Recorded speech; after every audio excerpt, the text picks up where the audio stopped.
மதுமிதா வந்து மாஸ் பண்ணிட்டாங்க.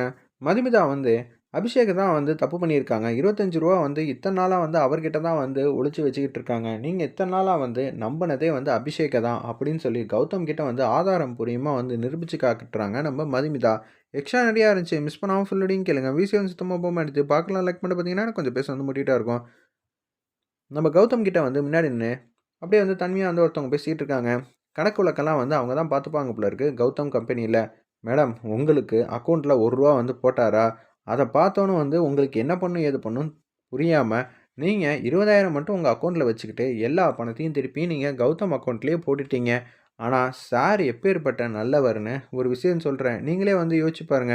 அப்படியே என்ன பண்ணாரு? எல்லாருக்கும் காச வந்து அள்ளி அள்ளி குடுத்தாரா? அது பண்ணியிருந்தா தான் பரவாயில்லையே. ஒருத்தவங்க ரூ. 25 வந்து ஏமாத்திட்டாங்க நம்ம கம்பெனியில. என்ன சொல்றீங்க? ரூ. 25னா? ஆமா மேடம். 25,00,00,000. அப்புறம் என்ன ஆச்சு? அவர் யார், என்ன, ஏதுன்னு தெரிஞ்சிருந்தும் கூட மன்னிச்சு விட்டுட்டாரு. என்ன கௌதம் இப்படி பண்றீங்க? அவன வேலைய விட்டு தூக்கியாச்சு. அவனுக்கு என்ன மாசம் மாசம் என்ன கோடிக்கணக்கிலயா சம்பளம் வந்து குடுத்துருந்தீங்க? நீங்க மாட்டுக்கு வந்து வேலைய விட்டு தூக்கியாச்சு. பரவால்ல போனா போகட்டும்னு சொல்றீங்க. உங்கள்ட்ட இருக்கிற பணத்துக்கு அது ஒரு பொருட்டாவே இருக்க வேணாம். நீங்களா வந்து அள்ளி குடுக்கலாம். உங்ககிட்டேருந்து யாருக்கும் தெரியாம எவனும் எடுக்கக்கூடாது. அத முதல்ல தெரிஞ்சுக்கங்க. மதுமிதா விட்டுறலாமே அப்படின்னு சொல்லி அந்த விஷயத்த வந்து விட சொல்றாங்க நம்ம கௌதம். சார் எப்போதும் இப்படிதாங்க. பெருந்தன்மையா வந்து விட்டுருவாங்க. ஏய்! மதுமிதா வந்து விடமாட்டேங்கிறா.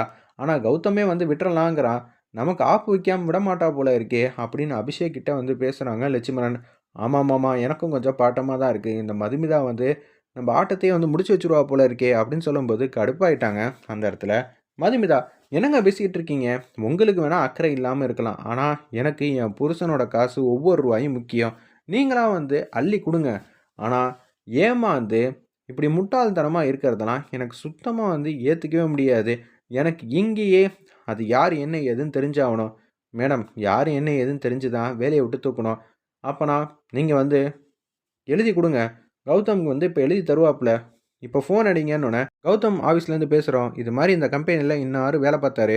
அவரு ஒரு ரூ. 25 வந்து எடுத்துட்டு போயிட்டாங்க. அந்த பணத்த இன்னமும் வந்து கம்பெனிக்கு வந்து திருப்பி குடுக்கவே இல்ல. இத அவரே குடுப்பாருன்னு சொல்லி எத்தனையோ வாட்டி சந்தர்ப்பம் குடுத்தோம். இதுவரைக்கும் அவர் குடுக்கவே இல்ல. அவரோட ஃபோன் நம்பர் குடுங்கங்கிற மாரி அந்த இடத்துல வந்து சொல்லிர்றாங்க அந்த அதிகாரி. உடனே வந்து ஃபோன் நம்பர் வந்து நோட் பண்ணிக்கிறாங்க. அந்த நம்பருக்கு வந்து கால் பண்றாங்க ஒரு பக்கம் நம்ப அபிஷேக்கு.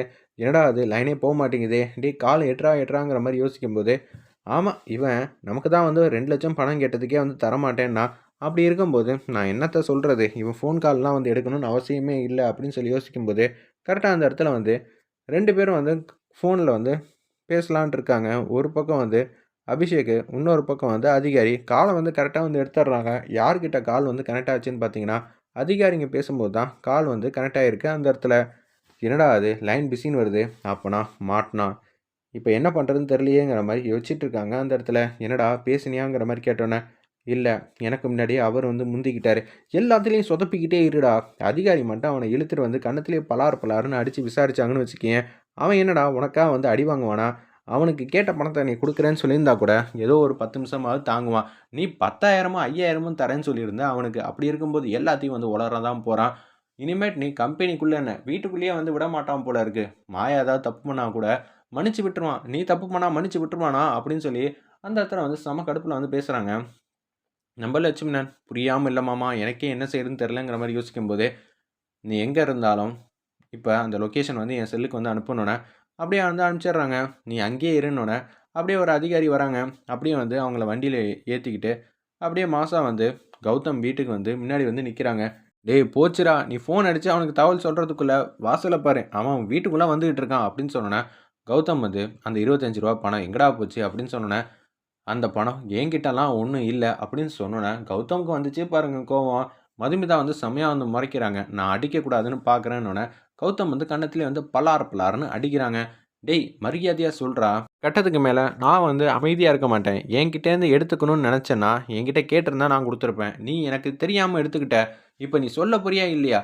"சார் விடுங்க சார். நான் பார்த்துக்கிறேன்." அப்படின்னு சொல்லி அந்த இடத்துல வந்து அதிகாரிங்க வந்து பேசுறாங்க. "டேய் சொல்ல முடியுமா? முடியாதா? ரூ. 1 ரூ. 2 ரூ. 25 25,00,00,000 சொல்றாங்கிற மாரி கத்துறாங்க அந்த இடத்துல. சுத்தி இருக்கிறவங்கலாம்.